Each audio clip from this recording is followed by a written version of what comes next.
कितना आसान है ना यूपीआई से पेमेंट करना, सिर्फ मोबाइल में क्यूआर कोड स्कैन करना और डायरेक्टली पैसे ट्रांसफ़र कर देना। क्या वो अब इतना आसान रहने वाला है? जिस बात का बहुत टाइम से डर लगा हुआ था कि यूपीआई कब तक फ्री रहने वाला है, फाइनली वो डर अब ख़त्म होने वाला है। क्या? क्योंकि 3,000 रुपये और उससे ऊपर की आप यूपीआई पेमेंट कर रहे हैं तो अब मर्चेंट चार्ज इंट्रोड्यूस कर दिया गया है, जो एक्चुअली आपको MDR देखने के लिए मिलता है, मर्चेंट डिस्काउंट रेट।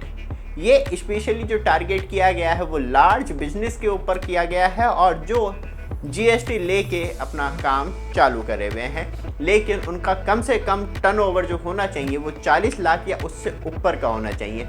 लेकिन इसमें बड़ी राहत उन बिजनेसमैन्स को ज़रूर दी गई है जो स्मॉल बिजनेस या सेल कर रहे हैं, उनका टर्नओवर इतना नहीं जाता, 6 लाख 5 लाख रहता है, तो उनके लिए एक बड़ी राहत करते हुए इससे बाहर रखा गया है, क्योंकि वो इतनी बड़ी पेमेंट एक बार में नहीं लेते। 3,000 रुपये हो गई इससे ऊपर की पेमेंट, लेकिन उनका टर्नओवर ईयरली जो है वो कम से कम 40 लाख रहना चाहिए, तभी वो इस कैटेगरी के अंदर आएंगे।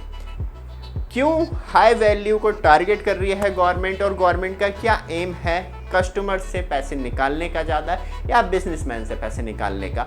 क्योंकि बात करी जाए तो बैंक एंड जो भी आपको सर्विस प्रोवाइडर हैं, जैसे कि आप यूपीआई पेमेंट कर रहे हैं, तो इसके पीछे बहुत सारा मैकेनिज़्म काम करता है। इसके लिए होता है बहुत सारा पैसा खर्च, और जो आपको डायरेक्टली 24 आवर सर्विस प्रोवाइड करवाई जाती है यूपीआई से, आप झट जैसी पेमेंट कर देते हैं, तो इसके पीछे पूरा मैकेनिज़्म काम करता है, जिसमें कि bank and UPI service provider जो हैं इसके लिए 10,000 करोड़ रुपए खर्च करते हैं साल में। और इसी वजह से आप इजीली अपने मोबाइल में क्यूआर कोड ओपन करते हैं, सामने वाले का स्कैन करते हैं और डायरेक्टली पेमेंट कर पाते हैं। लेकिन अब ये इतना आसान नहीं रहने वाला है। बड़ा आप हमारे चैनल पे फर्स्ट टाइम आए हैं, चैनल को सब्सक्राइब, वीडियो को लाइक कीजिए। रेगुलर अपडेट के लिए आपके लिए कुछ प्रोडक्ट ऐड किए हैं यहाँ पे, उन्हें चेक जरूर कीजिएगा, वो बहुत ज़्यादा इंपॉर्टेंट होते हैं। स्पेशली सनलाइट जो इतनी तेज़ हो रही है उसे थोड़ा सा कंट्रोल रखेंगे आपकी बॉडी के लिए।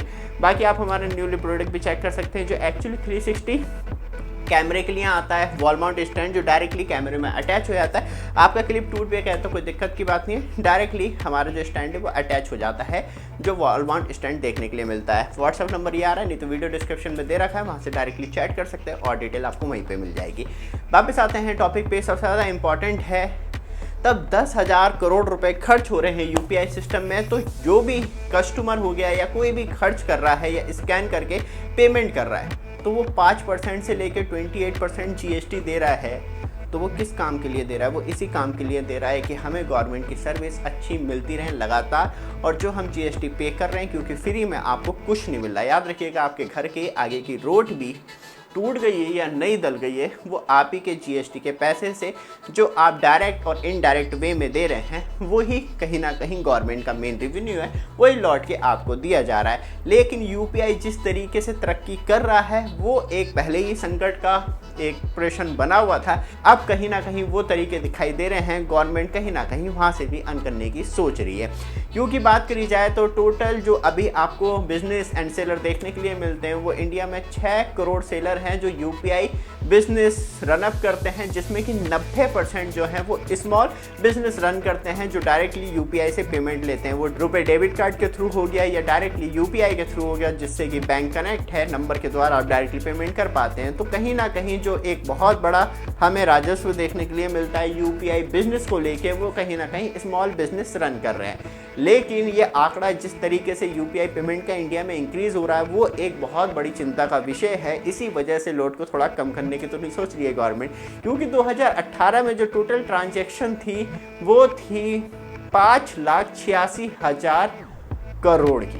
लेकिन जैसे जैसे ईयर बढ़ते चले गए, ये ट्रांजैक्शन बूस्टअप होती गई, और आज की डेट में बात करी जाए तो 2024, क्योंकि 25 अभी आना रह गया है, तो हमें 2024 में जो टोटल ट्रांजैक्शन हुई थी वो 246,83,000 करोड़ रुपए की यूपीआई ट्रांजैक्शन हुई थी, जो सच में बहुत ज़्यादा है। इसी वजह से कहीं ना कहीं गवर्नमेंट कंसीडर कर रही है कि अब कहीं ना कहीं MDR लगा दिया जाए, मर्चेंट चार्ज, जिससे कि कहीं ना कहीं गवर्नमेंट को बहुत ज़्यादा प्रॉफिट हो पाएगा और जो बैंक कहीं ना कहीं कंटिन्यू आपको फ्री में सर्विस प्रोवाइड करवा रही है बिजनेस को, तो वो कहीं ना कहीं कंट्रोल में आके जो अपना रेवेन्यू इन्वेस्ट कर रही है UPI सिस्टम को कंटिन्यू चलाने के लिए, उनका रेवेन्यू जनरेट हो पाए। और यहाँ पे जो मेन डिपार्टमेंट है वो PMO है, डिपार्टमेंट ऑफ इकोनॉमिक्स अफेयर है, डिपार्टमेंट ऑफ फाइनेंशियल सर्विस है, जिसके पीछे ये सारे डिपार्टमेंट मिलके एक क्या नया फैसला लेंगे।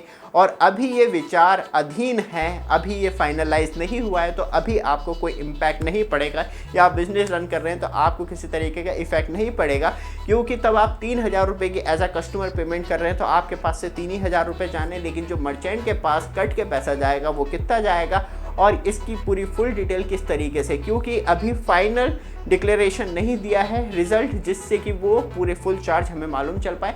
जैसे ही एक बार क्लियर हो जाता है और मर्चेंट चार्ज ऐड हो जाता है, तो कहीं ना कहीं जो बड़े बिजनेसमैन हैं उन सबको UPI पे 3,000 या उससे ऊपर की ट्रांजैक्शन पे रिसीविंग पेमेंट का चार्ज देना होगा, जो फाइनली मर्चेंट डिस्काउंट रेट होगा। ये वीडियो आपको अच्छी लगे, रेगुलर अपडेट के लिए चैनल को सब्सक्राइब, वीडियो को लाइक जरूर कीजिएगा। धन्यवाद।